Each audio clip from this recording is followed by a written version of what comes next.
let's move on and talk about some of my favourite people on earth. Something a bit more light-hearted now. The Scottish National Party. Political beggars, if you will.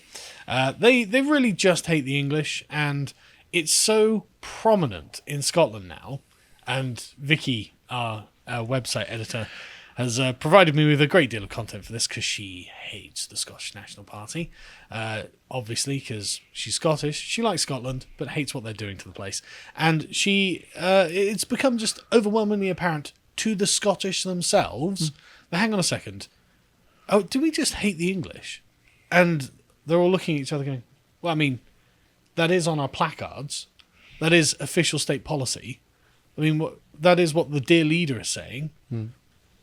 I think it might just be deep-seated ethnic resentment that drives the entire thing forward.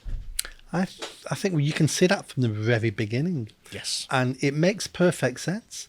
If you want to separate yourself from someone else, and you want people to go along with that, you've got to turn those other people into either the enemy or lesser than you or not deserving of you. That's the only way. You've got to put a wedge. Yep. That's the only way to do it. The sort of proto-genocidal sentiments that the Rwandans would be, the Hutu, I think it was broadcasting on their radios, the sort of anti-Semitic things you saw in Nazi or pre-Nazi Germany. Yes, it's genuinely something that the SNP have found. And again, if you're going to be an ethnic nationalist party, it's hard not to do that, I would suggest. But I thought we'd go through how the Scots are slowly dawning on themselves. Hang on, are we the baddies? Because that's actually what's kind of happening. But before we begin, if you want to support us and you are interested in something I was very proud of doing, I did a book club on Hannah Pitkin's The Concept of Representation. This, I think, is deeply important because Hannah Pitkin was a 20th century philosopher who was thinking, well, hang on a second. Everyone keeps saying, we want representation. The American Revolution, no taxation without representation. Everyone's constantly going on about, ethnic representation, gender representation. What do they even mean when they say representation? And so she had done a really comprehensive study on the concept of representation. And actually, it's a lot more complex and multi-layered than you'd think. And this is why when the left say, we want representation, and then someone like, Rishi Sunak, Swella Braverman, Priti Patel was a great example. We want a black woman or a woman of colour in charge. Okay, now Priti Patel's here to enforce the hardline conservative position. They're like, well, not like that. It's like, okay, but what did you really mean? You didn't really want representation in... Thatcher. Exactly. They hate Thatcher. She's not the first female prime minister. No. She's the first satanic prime minister, as far as they're concerned. But that's the point. What's being represented? And in fact, Rishi Sunak is a great example of this, right? Because Rishi Sunak... Everyone's like, Rishi Sunak's a perfectly normal chap. And it's like, no, he's from a wealthy, he's from the imperial bureaucracy, the Indian imperial bureaucracy of the British Empire, lived in Southampton, got parachuted into North Yorkshire, where he doesn't really represent North Yorkshire. Also, he's married to the daughter of an Indian billionaire, and he himself is worth like £750 million. And now he is the representative MP for North Yorkshire, not the average North Yorkshireman, where the average salary is like £23,000 a year. And now he got after ousting Liz Truss, he's been installed, despite the fact that no one voted for him. So who does he represent? And if we look at the Indians, they're all saying, "Yay, the first Indian Prime Minister." Well, there we go. Because the point of representation is what is represented. Something that is absent is being presented again. And that's what they're seeing. And so it's like, right, okay, I, as an Englishman, we as Englishmen, how represented, how present do you feel in the British government at the moment? Not very. Hardly ever. Any of the policies, the new laws, I look at everything and go, I don't want that. Very rarely I see something I want, so I think it would benefit me. And that's why the concept of representation is important. So I expand on all of this throughout the book club. Definitely worth your time, because I've got to say, Hannah Pitkin's work is very, very thorough, but also very dry. Not terribly exciting to read. So hopefully I've made it digestible. I genuinely mean it. For your own benefit, you'll want to read. You want to watch this. My only point on representation would be you have different groups, and those groups can be split into subgroups. That can be split into subgroups, and it basically goes down to the individual. And Yes. that's what we try to do in this country, the individual. That's why we all have one vote each. Yep. That's the only true way of representation. Well, the issue isn't necessarily how you get the representative, because you can have representation without elections. For example, I feel quite represented by Elon Musk at the moment. I didn't vote for him, but he does represent my attitudes and sentiments when approaching the current environment that we operate in. You get someone like Larry Elder, who's a very conservative black man in California. I feel quite represented, actually, by his opinions. But descriptively, I'm not represented by them. But this is the thing. Pitkin does a great job. Right. I won't go too far into it. But it's an important subject that the left has been leveraging a lot over the years. And it's actually on our shoulders to have never really thought this through. And so it's worth actually thinking this through. So anyway, let's begin in 2015, when my favourite historian, David Starkey, got in trouble by saying, well, they are basically the Nazi Party for Scots, aren't they? And the Scottish National Party were like, oh, how could you, sir? You filthy Englishman. You filthy, disgusting, rat-like Englishman. How could you say that? And so he was like, you should apologise. And he was like, no. These are basically the Nazi Party for Scotland. And he said that they were strikingly similar. He said that the Scottish flag was like the swastika, and likened the SNP's view of the English to Adolf Hitler's hatred of Jewish people. Yep. Not wrong, actually, because I found a great evidence of this. In 2019, there's an Irish blogger called John Kelly who just wrote this, saying anti-English rhetoric among Scottish nationalist circles on a Medium blog was just... he says, this is a research piece into observed anti-English rhetoric among Scottish nationalists. Using a number of examples, I will show that ethnic prejudice does indeed exist within Scottish nationalism. What a shock. The reason for this study is due to the claimed notion that Scottish nationalism differs from other forms of nationalism, in the sense that it doesn't include nationalistic prejudice. It even comes in the face of Nicola Sturgeon having to condemn her own politician for anti-English rhetoric in 2016. I, the author myself, am from Ireland. I have no dog in this fight, and I am doing the study from an outsider's perspective. I'm not claiming every single Scottish nationalist is racially prejudiced against England. I'm simply pointing out that when it occurs, it isn't a one-off event and occurs with regularity. If an Irishman's like, "Ooh, you guys really seem to hate the English," then you've probably got something wrong with you. Like, you know, if it, like, because I imagine there's quite a lot of anti-English prejudice in Irish nationalist circles as well. So, you know, the average Irishman, not generally known for being biased in favour of England. But throughout this, if you just want to scroll down, you can see just the kind of... if you scroll down a bit further, so you see the actual comments. But basically, they're repeatedly referring to the English as being disgusting, dirty, and likening negative traits in themselves as having an English trait. As in, you know, you're deceptive or something like that, or that's an English trait. Well, that's exactly the same way that the Nazis referred to Jews. There was, Bo was telling me about a video that he had seen, a video clip. I think it was like Himmler or something, was being bothered by a fly, and he was like, this fly has a Jewish nature. And it's like, that's exactly what they're doing here. You know, it's like the calling negative traits English traits is just remarkable. But anyway, come April 2021, you had someone like Jill Stevenson, who was a former professor of modern German history at the University of Edinburgh, so a professor, saying, why is there so much hatred in Scotland? Why has my country become just a hateful cesspool? It's like, well, probably the same question that, you know, a professor in Weimar, Berlin was asking. Why are we such a hateful country all of a sudden? Well, because their leaders are promoting it for their own political agenda. Exactly. And they feel it's beneficial now.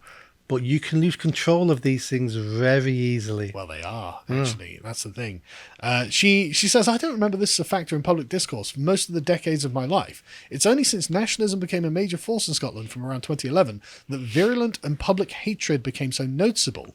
Scottish nationalists spew venom about UK, London, Westminster, England, and above all, Tories. Of course, there are always animosities, which in the Scots have long harboured grievances against the English. But there has been the kind of smaller country resentment sort of that Portugal has with Spain and things like that. But such Scots express their resentment as a form of inferiority complex, claiming without the slightest... Still got a sore throat. claiming without the slightest justification some kind of moral superiority.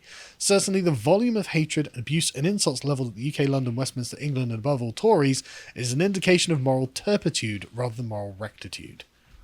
Hardly the right thing to do, is it?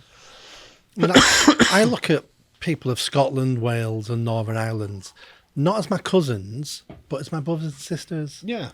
I see us all as one family, close family. So that's why I don't even call them my cousins, because they're not cousins. They're my brothers and sisters. I don't see any real difference between us. I see us as one people. I think there's a very deep strain of thought in the English psyche that views the Scots, the Welsh and the Irish as basically we've been here for such a long time. There's no particular, the differences are kind of cosmetic at this point. That's how the English view it. But the thing is, I think that in a lot of the Celtic nations, they actually view it differently to that. I mean, this is what we're seeing. She's got a great ending passage on this one, right? The SNP Scotland has the feel of the last days of the Roman Empire. The rot has set in some time ago, but now the wild delusions being expressed by separatists, and especially their formerly sure-footed leader, suggest that its days are numbered. I'm not suggesting that it's imminent, but the glory days are past, and the impression is of never glad, confident morning again. Good point. And when a regime is failing, what do? You find an enemy and say it's their fault that we're failing. Yep. Would be brilliant if it wasn't for those pesky English. Yeah. So the former deputy leader of the SNP, James Sillars, in August 2021, had to come out into the Times and say, look, this is all fueled by a hatred of the English. He accused the SNP of manufacturing grudges and grievances against Westminster that fuels anti-Englishness and antagonises unionists. Which, of course, if you're an independence voter, you're a separatist in Scotland, why wouldn't you? Yeah, exactly. He says, I don't think we should exaggerate the undertone of anti-Englishness that exists in Scotland, but there is, and the grudge and grievance tactic of the SNP leadership keeps it alive. Moving on then, in September 2021, it was very much obvious that she was the one keeping this alive by one commentator in the Scotsman. And in fact, it was the rot coming from the head, very much like when, and again, I hate to use David Starkey's comparison to the Nazis, but if Adolf Hitler is constantly using his podium to bang on about the Jews, well, there's probably going to be quite a lot of anti-Jewish sentiment around, isn't there? But yes, he says it's in her power to lower the temperature, to condemn anti-English bile in her party or beyond, and she could start this week, but of course she doesn't, because the rot begins from the head. And there's no benefit for her to do that. Yeah, exactly. The only benefit comes from saying the English are evil and the source of all your problems. If only we could get rid of them. Exactly. Vote for me. No. I'll pass the Enabling Act. Yeah. Says Nicola Sturgeon. Anyway, so in March 2022, this was getting so bad that one Scottish council was like, yeah, we're against phobias. Evil things, phobias, being racist towards people is easy. We've done a little look into Islamophobia. Actually, in Scotland, there's not much of it. We've had a lot of Anglophobia. Yeah. A lot of it. I used to date a woman from Liverpool, and she was like, oh yeah, I lived in Scotland, and people were always racist to me for being English. I'm like, oh, that's weird. Are Liverpudlians English? I thought they were Scouse. They're from Ireland. So you're south of the wall. Yeah, we don't care how far south of the wall. That's exactly right, actually. In fact, I'll get that, because there are a bunch of Scots who are conservative Scots who are being racially abused for being English. They're like, I'm not English. It's like, yeah, but you're a Tory. Yeah, but that doesn't make me English. You know? So anyway, this Moray Council of North East Scotland made the decision to pay special attention to Anglophobia in their district because of their plans to root out discrimination and harassment. The move came after the council adopted the widely used definition of Islamophobia used by the All-Party Parliamentary Group on British Muslims. This definition, just to say, was nonsense. Is a form of racism that was rooted in racism and had racial expressions or something. And it's just like, what does that mean? That's not... Anyway, but apparently now it can be applied to Anglophobia. So now that I'm part of a victim group, I'm in favour of it now. I'm joking, obviously. But the one councillor said, I think we need to recognise, along with Islamophobia, Anglophobia is a real problem. As a minority group in Moray, I get more emails and telephone calls from people who suffered from Anglophobia, and I'd like to drag that up. Anglophobia is there all the time. Numerous constituents over the last 5 years have come to me asking what we're going to do about this. Another councillor supported the appeal and said, even as a Scotsman, he'd been the victim of anti-English abuse. What? That's obviously because he's not got an accent. Maybe he does. Maybe so we presume you're of English. I think he's just a conservative, and so the fact that he's wearing the rose out, they're like, right, you're English. Yeah. We hate you. Or you're an English stooge. Yes. For being a Tory. Yeah, exactly. You're being paid by the Jews. Yeah. Being paid by the Anglos. Anyway, in March 2020, this was just being swept under the rug, according to Public, who are writing into the Scottish Daily Express. One Scot said, it's been here forever. It's just the SNP and the Independence Campaign have really brought it to the fore. They and their supporters hate Scottish unionists as much as English people, because it's exactly as you say. They're just traitors. They're race traitors to the English and the Union. That year, early in this year, MP Jamie Halcrow had written to the First Minister asking her to condemn the anti-English hate-filled garbage that was shared by an SNP branch that had been leaked out of this SNP branch. And Sturgeon was told that her failure to publicly stand against it was her condoning overt anti-English hate speech. The last time she had actually condemned anti-English hate speech was in 2019, where she spoke about it at the Edinburgh Fringe Festival, because there was a man holding a photo on the march with a placard that said, England, get out of Scotland. It's like, the dual monarchy was a Scottish monarchy. James I was a Scottish monarch. Well, you came to us because you were bankrupt, dickheads. Go start the dowry scheme. No, I'm not going to start. Anyway, she said, "Oh well, that kind of sentiment has no place in Scotland." It's like, pfft, really, very convincing. In August, she was accused of whipping up anti-English hatred, if you can believe it. Sturgeon herself was accused of whipping up anti-English hatred after a BBC journalist was called a traitor, and Tory activists were pelted with eggs at the party's leadership hustings in Perth.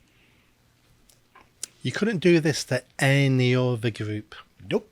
No other group in the world could you do this in the UK to. Possibly white Americans. Oh, in the UK? Well, yeah. Oh, no, not in the UK. God. Yeah. No other group. God, can you even imagine? Yeah. Can you imagine if it was Tommy Robinson and his lads? Yeah. Going to a mosque or something and pelting with eggs? Jesus. Or even holding signs saying, Islam has no place in the UK. Yeah. Muslims out of England. Yeah. Stuff like that. God. I mean, that would literally jail be a time. hate crime. Yeah. You would do jail time for that. And then you'd be getting the rough end of the stick in the jail as well. Yeah. Like that. Do you know what we need to send to Scotland? We need to send to Scotland the bill. that organisation, I forget the name of it now, that looked at the Labour Party and said that they were racist. First time a political party. Oh yes, yeah. We need to send that organisation up there to have a look at the SNP. Have a look. We've got all the evidence. Yeah. Right, so, yeah, this was again Holly Mosscrop, typical English name, Mosscrop, right? Was attacked because she's English or an English sympathiser. I don't know. But the protesters realised we were Tories and went crazy. They were screaming at us, calling me a Tory whore, Tory filth. Again, you could just replace Tory with English or Jewish. It was nasty. Someone grabbed my coat and tugged at it, leaning over the barrier, screaming right in my face. Like, this is wild hysteria that the SNP are unleashing here, right? And one senior Scottish Tory member of the Scottish Parliament said that Sturgeon was attempting to inflame her base by suggesting Scotland was downtrodden and contributed to the angry scenes. She's doing everything to inflame her base simply because, let's be honest, they're not delivering. So they're whipping up their base, they're whipping up anger and hatred. Look, it's racist. They hate the English. It's the definition of racism. And and like we've seen from the other ones, being like, Tory, ooh, as in the evil Tories who now represent the English in the Scottish mind. Well, they're all English sympathisers. They're all traitors to the SNP's glorious, pure racial cause. Yep. Bloody awful. Jim Sillars had to come out again this year and accuse Sturgeon again of being anti-English, but we'll carry on. And so the SNP were like, we need to do something about this. Right, we need to do something about this. Everyone's accurately pointing out that we obviously hate the English because those bloody English keep pointing that out for them. Yeah. And so they put out a new code of conduct. The code of conduct wasn't don't be a racist. It was don't tell everyone that you're a racist. Mm. Problem solved. You may hate the English, but don't say so. Scottish independence supporters have been told. Right. Good to know. I just think that's amazing. I just find that so funny. Cured racism overnight. Yeah. Imagine the BNP about our thing. You can be a racist, but just don't say that you're a racist. It's just remarkable. It called for signatories to engage with those who are yet convinced of the positive case for Scottish independence, politely and positively, without rancour and bitterness. I refer you back to the way that they were treating the Scottish Conservatives only a month before. I think she's worried. I think the reason why she won't have a go at these people who are doing this, because I think she's probably afraid of a split in the SNP. They're her core supporters. And then you get the hardcore leaving the SNP, which are the ones who do all the leafleting and all the work, and you're left with the middle class SNP who don't really want to do anything. Yep. And she's trying to hold a coalition together. Yep. No, you're exactly right. The hardcore, deeply Anglophobic supporters are the ones who are going to be. It's like Jeremy Corbyn with Momentum, right? It's like these are a bunch of thugs who want to be violent are only being held in check by the laws that we have. Were these alleviated, these would be the people who would be purging their political opposition. Right. And they're the ones who are going to be closest to her. And you are exactly right. You're going to have sympathisers who are the sort of middle class people who maybe they give £5 a month or whatever the thing is, but they're not going to do anything. These are the people who actually do anything. So she can't really just come out and be like, "You're bad people." I had something just popped in my head. So not all SNP supporters are racist, but all racists are SNP supporters. Well, in Scotland, yeah, probably, yeah. But anyway, so you get more public opinion coming into the newspapers, which I think fascinating. Just looking through these letters, the SNP is so politically antagonistic to England that it already governs as if Scotland has seceded from the United Kingdom. Imagine, if you will, if the Tory or England was replaced by a racial epithet, the furor would be deafening. To a minority in Scotland, Tory, English and Westminster is an oppressive Anglo-hydra, and because of this they are fair game. Sometimes it's not difficult to see the obvious sentiment behind such incidents. You don't really belong here. Again, if Tommy Robinson or anyone like that was saying anything of the sort, hell to pay, and you may remember that Nicola Sturgeon was trying to make it so that people from England couldn't travel to Scotland during the COVID lockdowns. She was also being like, "Oh, don't go to England, don't go to England." It's like, it's because of COVID. Yeah, that's the reason. Yeah. Apparently, in Matt Hancock's book, he said, in response to our Tier 4 announcement, Sturgeon announced a travel ban with the rest of the UK. I'm sure she's been yearning to do that for all of her life. I bet she has. I don't want to give Matt Hancock any bloody props, but she probably has. Anyway, so it was, and the thing that sparked off this entire segment, right, was because Jeremy Clarkson wrote his vile and hateful tirade against Meghan Markle in The Sun the other day, and this has really kicked off a giant firestorm. Now, Nick Dixon is going to be on tomorrow to discuss it, and he was like, "Don't cover it." It's like, "I won't cover it." But I had to kind of cover it a little bit, so I won't go into it. But basically, Jeremy Clarkson hates Meghan Markle. He was like, "I really dislike Meghan Markle in The Sun." And everyone's like, "You can't say that." And The Sun were like, "Good point, we'll take it down." But this got a very big endorsement for Jeremy Clarkson from a very, very pro-Scottish Nationalist Party newspaper. What? Now, I say big endorsement. For them, it was a massive condemnation. But after reading it, I was like, oh, yeah, I knew I liked Jeremy Clarkson for a reason. They say that... the Wee Ginger Doug, who's the author of this piece, if you can scroll down just a little bit, John, so you can see it. Wee Ginger Doug says, Jeremy Clarkson has a long history of making grossly offensive comments and of behaving like a petulant man-child. Good input, Wee Ginger Doug. Wouldn't want anyone behaving childishly, would we? Wee Ginger Doug.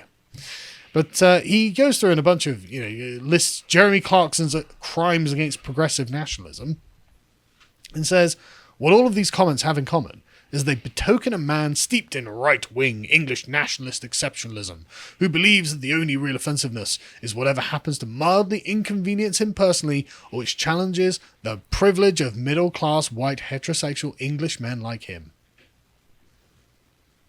Resounding endorsement. I hope he runs for Parliament. But again, you can feel the venom in the word English when he writes it like that, right? Yeah. You know, you say white heterosexual men, and there was enough venom in that, but no, now we've got the English in there. And we're also using the words now of the woke as well. Oh, yes. You know, has to be a heterosexual Englishman, Mm. not just a white Englishman. You've also got to be heterosexual. Yeah. And middle class. Yep. And gammon. And a nationalist. Apparently that's bad, says the SNP's personal paper. Yeah. The National. The paper is literally called The National. And it's like, oh, but it's your nationalism that we don't like. Yeah. So that was all remarkable, and I found hilarious. But the crowning cherry on the cake for me was when Nicola Sturgeon herself came out and was like, he's distorted by hate, you know. It's like, oh, really, Nicola? Oh, really? The phenomenal irony of you saying that is not lost on me or anyone else, I presume. And I don't really think that anything Jeremy Clarkson said was terribly wrong. He doesn't like Meghan Markle. He doesn't have to. And his description was basically a scene from Game of Thrones. Yes. Yep. And now he's raised it. I can think of a few people who should probably be flogged through the streets. Yeah. With people shouting shame. Yeah. Yeah. Grooming gang members, for example. Before they go to prison, maybe they should be stripped naked, flogged through the streets, have excrement thrown at them, and then they get taken off to jail. And do you remember when Joe Brandt made that poor joke about milkshaking Nigel Farage with battery acid? Yeah. It was a joke. I don't find it funny, and it wasn't even funny, but I knew it was a joke. But even if it's not necessarily a joke, she's allowed to express her feelings on things, right? You know, because I mean, it would be incitement if she meant it, but it was a joke. If she'd said someone should do this, then fair enough. But if, as Jeremy Clark said, you know, I wish that would happen. Yeah. It's not the same thing. Yeah. You know? Yeah. So, you know, like a person should be able to express feelings, even if they're negative feelings. Yeah. I think. Because we all do.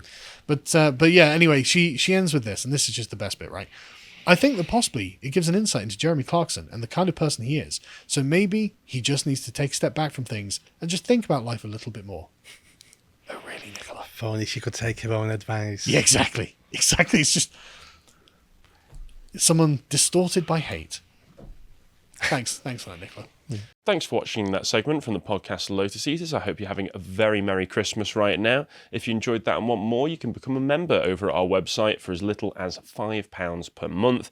And that means you can access all of our premium content, including this recent contemplations that Josh and Connor did, talking about whether we are a civilization of drug addicts due to medication. So that'll be very interesting. Check that out. And if you want to find more of what Josh is doing on the day-to-day, you can follow him over at Getter at Josh_firm.